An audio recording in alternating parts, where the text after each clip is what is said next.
At papunta na nga kami sa pinareserve naming private resort.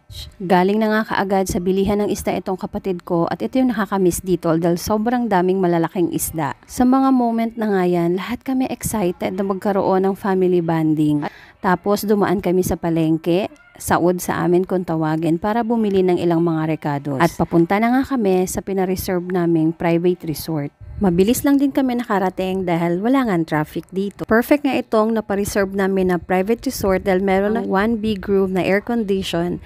Tapos meron ka na ring kitchen, meron na ring mga utensils, and then meron din isang kubo na pwedeng tulugan din. Tapos maraming mga maliliit pang kubo na pwede kayong mag-enjoy o mag-banding talaga. Exclusive lang talaga sa inyo yung buong resort. Syempre check din natin yung bathroom, and ito ngayon nakakatuwa dito, yung ref nila may laman. Tapos meron ditong maliit na sari-sari store. Ililista mo lang yung mga kinukuha mo and then babayaran mo pag umalis ka. Sa mga oras na nga yan, tulong-tulong kami magkakapatid. Sa totoo lang, hindi na namin iniisip yung problema.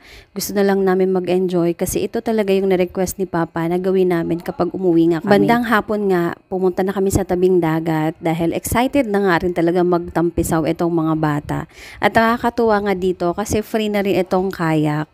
So, pwedeng magamit ng mga bata, hindi na kailangang rentahan. Sulit na sulit itong resort na ito.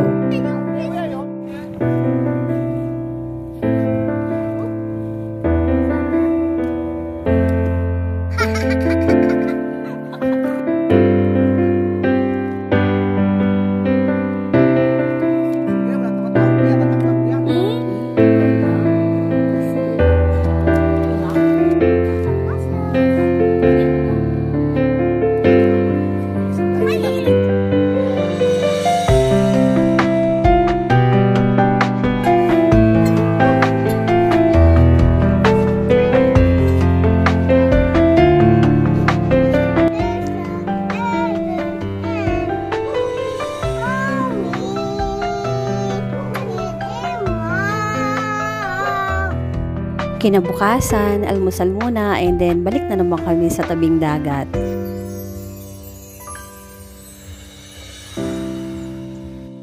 Isa pa nga maganda dito dahil pwede kang magpakuha ng buko sa puno nila dito sa resort.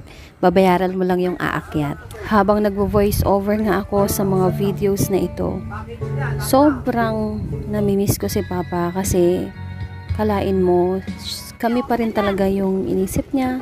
Kahit na alam ko nahihirapan siyang bumiyahe, gusto pa rin niya kaming magbanding at gusto niya talaga maligo kami sa dagat. At na-realize ko din na kahit kaano mo pakaplanado lahat, iba pa rin talaga yung plano ni Lord para sa pamilya nyo. So yun lang ngayong araw. Bye!